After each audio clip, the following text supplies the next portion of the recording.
Lost love Rohan and Sanya's story. दोस्तों यह इस स्टोरी का टाइटल है, जिसका मतलब है कि रोहन और सान्या का प्यार खो गया है या कह लीजिए ख़त्म हो गया है। दोस्तों मैं इस स्टोरी के माध्यम से आपको ग्रामर के बेसिक रूल्स बताऊंगा, वह जो डिफ़िकल्ट वर्ड आएंगे उनका मीनिंग बताऊंगा। साथ ही इस स्टोरी के माध्यम से मैं आपको किसी भी इंग्लिश पैराग्राफ को हिंदी में अर्थ कैसे निकालते हैं यह भी सिखाऊंगा। तो आइए स्टार्ट करते हैं। रोहन एंड सान्या ये इस स्टोरी के दो कैरेक्टर हैं। हैड बिन रहे थे। देखिए हैड बिन का यूज़ जनरली तब करते हैं जब कोई वर्क पास्ट टाइम में कंटिन्यू हुआ हो, और had been past perfect continuous की हेल्पिंग वर्ब है। टुगेदर मीन्स साथ, सिंस टाइम को बताता है, सिंस का यहाँ मीनिंग है से। हाई स्कूल यानी हाई स्कूल से, रोहन और सान्या हाई स्कूल से साथ में रहे थे। देखिए हैड बीन लगा है इसलिए यहाँ पर अर्थ निकला रहे थे। और याद रखिए कि हैड बीन का जब भी यूज होता है, हैड बीन का जब भी यूज होता है तो सिंस का भी यूज होता है। जनरली आप हैड बीन अगर हेल्पिंग वर्ब देखेंगे तो उसके साथ सिंस या फॉर इस तरह के वर्ड भी आप देखेंगे। तो इस लाइन का मतलब हुआ कि रोहन और सान्या हाई स्कूल से साथ में रहे थे। हैड बीन का यूज कब करते हैं? जब कोई वर्क पास्ट टाइम में कंटिन्यू हुआ हो तो करते हैं। नेक्स्ट, दे वर इनसेपरेबल। दे यानी रोहन और सान्या, उन दोनों के लिए दे वर्ड आया है। दे का मतलब है वे, वर मीन्स थे, इनसेपरेबल मीन्स अटूट या कह लीजिए कि कभी भी एक दूसरे से अलग नहीं हुए थे। एंड और हैड मीन्स थे, प्लान्ड मीन्स योजना बनाई थी, टू स्पेंड बिताने की, the rest means says of their lives यानी अपना जीवन, टुगेदर में साथ में। दूसरा पॉइंट आप नोट करिए कि देखिए यहाँ पर जो दे प्रोनाउन है उसके साथ देयर का यूज किया गया है। याद रखिए कि ही के साथ हिज का, सी के साथ हर का, यू के साथ योर का, आई के साथ माई का और दे के साथ देयर का यूज करते हैं। और इसका मतलब होता है अपना। अपना यानी इस लाइन का मतलब हुआ कि वे दोनों लोग एक दूसरे से कभी अलग नहीं हुए थे और उन्होंने प्लान किया था यानी योजना बनाई थी टू स्पेंड बिताने का, the rest of their lives शेष जीवन, टुगेदर में साथ में। तो यहाँ पर दे के साथ जो देयर का यूज हुआ है इसका मीनिंग है अपना, यानी उन्होंने अपना शेष जीवन साथ में बिताने की प्लानिंग की थी। नेक्स्ट लाइन देखते हैं। हाउ एवर हालांकि, वेन मीन्स जब। देखिए वेन का मतलब कब भी होता है, वेन का मतलब कब भी होता है, पर वो कब तब होता है जब सेंटेंस के शुरुआत में वेन वर्ड लिखा हो और लास्ट में क्वेश्चन मार्क लगा हो। पर यहाँ वेन जो है सेंटेंस के बीच में आया है, इसलिए वेन का मतलब है जब। वेन के साथ लास्ट में आप क्वेश्चन मार्क नहीं देख रहे हैं इसलिए, या और वेन सेंटेंस के बीच में आया है इसलिए इसका मतलब है जब। दे मीन्स वे, वेंट मीन्स जाते थे कॉलेज। हालांकि जब वे कॉलेज जाते थे, things started to change. Things चीज़ें, स्टार्टेड टू चेंज चीज़ें बदलनी स्टार्ट हो गई।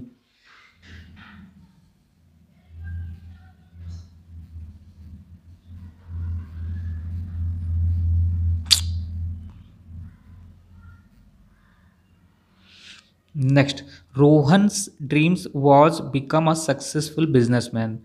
किसी के नाम के बाद अगर एपस्ट्रॉफी और एस ऐसे लगा हो तो उसका मतलब होता है का या की। यहाँ पर रोहन के बाद आप देख रहे हैं कि एपस्ट्रॉफी लगा है, इसका मतलब है का। रोहन का ड्रीम सपना, वॉज था, टू बिकम होने का या बनने का, अ सक्सेसफुल बिजनेसमैन एक सफल बिजनेसमैन बनने का सपना था रोहन का। बीच में ये देखिए जो ए आया है इसको आप आ बोलेंगे। सेंटेंस के बीच में कभी ए आता है तो उसको ए ना पढ़ करके आ बोलते हैं। आप ऐसे कहेंगे, Rohan's dream was to become a successful businessman. Rohan का सपना था एक सफल बिजनेसमैन बनने का। एंड ही वर्कड, और ही वह, वर्कड मीन्स काम करता था। कभी भी ईडी लगा हो तो वो पास्ट इंडिफिनिट का पास्ट इंडिफिनिट की वर्ब होती है और उसके लास्ट में जो है अर्थ निकलता है था थी थे। ही वर्कड, वह काम करता था। देखिए करता था निकला। टायरलेसली, बिना थके। टायरलेसली, बिना थके। टू अचीव, प्राप्त करने का। हिज गोल्स, रोहन बिना थके अपने उद्देश्य को, अपने गोल को प्राप्त करने के लिए वर्क करता था। Sanya on the other hand, on the other hand का मतलब है दूसरी ओर। सान्या दूसरी ओर was more laid back. Laid back का मतलब, सॉरी, लेड बैक, ओहो,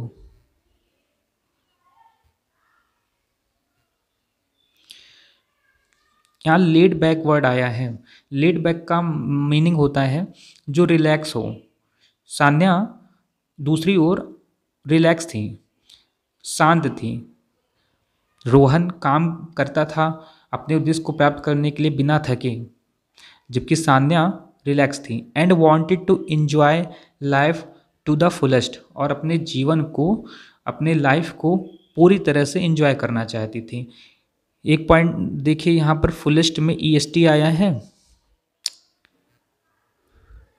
फुलेस्ट में ईएसटी आया है तो ये सुपरलेटिव डिग्री है। ध्यान रखिए, सुपरलेटिव डिग्री के पहले हमेशा द आर्टिकल का यूज करते हैं। ये पॉइंट नोट करिए, ईएसटी आया है कि, और ईएसटी का मतलब है कि ये सुपरलेटिव डिग्री है और सुपरलेटिव डिग्री के पहले हमेशा द आर्टिकल का यूज होता है। ठीक है, तो इस लाइन का मतलब हो गया कि सान्या दूसरी ओर, सान्या का स्वभाव कैसा था, वो रिलैक्स स्वभाव की थी, काम डाउन थी, उसको ज़्यादा परवाह नहीं थी। जबकि जो रोहन था वो बहुत ही ज़्यादा मेहनती था, अपने उद्देश्य को प्राप्त करने के लिए वो लगातार लगा रहता था, जबकि सान्या अपने जीवन को एंजॉय करना चाहती थी। Over time, over time means time बीतता गया। देयर प्रायोरिटीज़ शिफ्टेड, प्रायोरिटीज़ का मतलब है उनकी जो प्रायोरिटी का मतलब है कि उनकी जो प्राथमिकताएं थीं वो चेंज हो गई। शिफ्टेड मीन्स बदल गई। And they started to drift apart, they यानी वे, started to drift apart. Drift apart का मतलब होता है कि धीरे धीरे चीज़ें बदल जाती हैं तो उसको ड्रिफ्ट अपार्ट कहते हैं, यानी कि दूर हो गए, धीरे धीरे वो दूर हो गए। वन डे, एक दिन, Rohan got a job, Rohan को एक जॉब का ऑफर मिला। In another state, another means दूसरे, अनदर का मतलब है दूसरे, दूसरे स्टेट में, दूसरे राज्य में रोहन को जॉब का मौका मिला। And he had to move away, और उसको बाहर जाना पड़ा। यहाँ हैड टू का यूज किया गया है। हैड टू का मतलब होता है जब कोई काम मजबूरी में करना पड़ता है, अपनी इच्छा से नहीं करते हैं तो वहाँ पर टू लगा देते हैं। तो he had to move away यानी उसको जाना पड़े। कहाँ जाना पड़ा? दूसरे स्टेट में। Sanya could not leave her family, Sanya अपनी परिवार को छोड़ नहीं पाई। कुड नॉट लगा है, कुड नॉट का मतलब होता है कुड मिस सकता या सकी, तो सान्या अपने परिवार को छोड़ नहीं सकी। एंड फ्रेंड्स, और दोस्तों को। सो सी डिसाइडेड, इसलिए उसने निश्चय किया। To stay behind, stay behind का मतलब है वहीं रुकने का। सान्या ने निश्चय किया कि वो कहीं जाएगी नहीं और वो वहीं पर रहेगी। They promised to make the long distance relationship, उन दोनों ने प्रॉमिस किया to make the long distance relationship, की दूर रह करके भी वो आपस में रिलेशन में रहेंगे। बट इट वॉज डिफ़िकल्ट, लेकिन ये कठिन काम था। They fought often, they fought often, they way, fought means लड़ते थे, झगड़ते थे। ऑफन मीन्स होता है अक्सर। ये जो ऑफन वर्ड है, ऑफन में टी साइलेंट है, ध्यान रखिए, ऑफन में टी साइलेंट है, ऑफन में टी साइलेंट है, इसको ऑफ्टन मत पढ़िएगा, ये ऑफन है। दे फॉट ऑफन, वो अक्सर लड़ते थे। एंड स्ट्रगल्ड, और संघर्ष करते थे। टू मेंटेन देयर कनेक्शन, जिससे उनका बॉन्डिंग बना रहे। देखिए वो दोनों एक दूसरे से दूर हो गए, तो जब भी आपस में बातचीत नहीं होती थी, कनेक्शन नहीं बन पाता था, तो इस वजह से आपस में स्ट्रगल होता था, इसलिए आपस में थोड़ी बहुत झगड़ा होता था। इवेंचुअली मीन्स आखिरकार, इवेंचुअली मीन्स आखिरकार Rohan met someone else, Rohan किसी दूसरे से मिला, else someone means Rohan met means मिला, समवन मीन्स किसी से, एल्स मीन्स दूसरे से, मतलब एल्स मीन्स और, एंड फेल इन लव और प्यार में पड़ गया। He could not bring himself to tell Sanya, वह अपने आप को सान्या से अपने आप की इस रिलेशन के बारे में, खुद की इस नए रिलेशन के बारे में सान्या से नहीं बता सका। सो इसलिए ही स्लोली डिस्टेंस्ड, सो इसलिए ही स्लोली मीन्स धीरे धीरे, डिस्टेंस मीन्स दूरी बना लिया, डिस्टेंस यानी दूरी बना लिया, हिमसेल्फ मीन्स खुद से, फ्रॉम ही, तो उसने सान्या से नहीं बताया और वह धीरे धीरे दूरी बढ़ाने लगा। व्हेन सान्या फाउंड आउट, जब सान्या को पता चला, देखिए यहाँ पर व्हेन वर्ड फिर आया है और व्हेन का मतलब है जब, क्योंकि यहाँ पर सेंटेंस के शुरू में व्हेन तो लिखा है पर लास्ट में देखिए कॉमा लगा है या फुल स्टॉप लगा हो, तो ऐसे में जो है इसका मतलब होता है जब, और इस व्हेन सेंटेंस के बीच में आया है, जब भी बीच में आता है तो उसका मतलब होता है जब। व्हेन सान्या फाउंड आउट, जब सान्या को पता चला, फाइंड का सेकेंड फॉर्म है फाउंड, जब सान्या को पता चला about Rohan's new relationship, about Rohan's, देखिए रोहन में एपोस्ट्रॉफी और एस लगा है, इसका मतलब है रोहन का न्यू रिलेशनशिप यानी नए रिलेशन के बारे में जब सान्या को पता चला। सी वॉज डिवेस्टेटेड, वह टूट गई, सी मीन्स वह, वॉज थी, डिवेस्टेटेड मीन्स टूट गई, यानी वो काफ़ी दुखी हो गई। She had lost the love of her life, she उसने, हैड लॉस्ट यानी खो दिया था, हैड पास्ट परफेक्ट की हेल्पिंग वर्ब है, उसने खो दिया था, the love of her life अपने जीवन का प्यार। देखिए सी के साथ यहाँ पर, सी के साथ हर का यूज किया गया है, यहाँ पर सी के साथ हर का यूज किया गया है, याद रखिए। इसी तरह से ही के साथ हिज का यूज करते हैं, और जब ही के साथ हिज, सी के साथ हर, आई के साथ माई, यू के साथ योर, दे के साथ देर आता है, तो इसका मतलब होता है अपना। सी had lost the love of her life, उसने अपने जीवन का प्यार खो दिया था। देखिए अपना वर्ड निकल रहा है हिंदी का। एंड डिड नॉट नो, नहीं जानती थी, डिड नॉट आ रहा है, नहीं जानती थी, था निकलेगा। हाउ टू मूव ऑन, आगे कैसे बढ़ा जाए, सान्या नहीं जानती थी कि आगे कैसे बढ़ा जाए, जब उसको पता चला कि रोहन को एक नए रिलेशनशिप में रोहन आ गया है।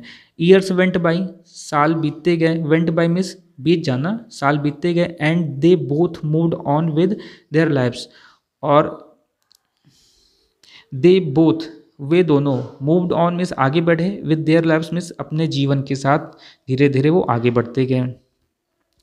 हाउएवर, हालांकि, they never forgot, they never forgot वो कभी भूल नहीं पाए, फॉरगॉट का मतलब होता है, फॉरगेट का सेकेंड फॉर्म है फॉरगॉट, यानी वे कभी भूल नहीं पाए, अबाउट ईच अदर एक दूसरे को, and often wondered what could have been if things had worked out differently, और अक्सर इस बात का, ऑफन मीन्स अक्सर, इस बात को उनका जो है क्यूरियस रहते थे। वंडर वर्ड का मतलब होता है किसी चीज़ को जानने के लिए क्यूरियस होना, किसी चीज़ को जानने के लिए इंटरेस्ट रखना, तो अक्सर इस बात को जानने के लिए वंडर यानी कि उत्सुक रहते थे। व्हाट कुड हैव बीन, क्या होगा, क्या हो सकता था, if things had worked out differently, ठीक है, आगे क्या होगा इस बात को जानने के लिए वो उत्सुक रहते थे।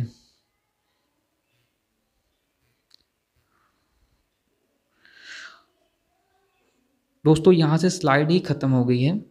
चलिए, स्टोरी इम्पॉर्टेंट नहीं है, मेन आपको इंग्लिश ग्रामर सीखना है, इंग्लिश ग्रामर के रूल सीखने हैं, वोकैबुलरी सीखनी है, और मुझे लग रहा है ये स्टोरी इनकम्प्लीट है। चलिए नेक्स्ट क्लास में मैं किसी दूसरे स्टोरी को लूँगा और पहले से ही चेक कर लूँगा जिससे कोई प्रॉब्लम ना हो, क्योंकि आज की वीडियो में कई जगह प्रॉब्लम्स आई हैं और उसके लिए आपसे सॉरी चाहता हूँ, माफ़ी चाहता हूँ।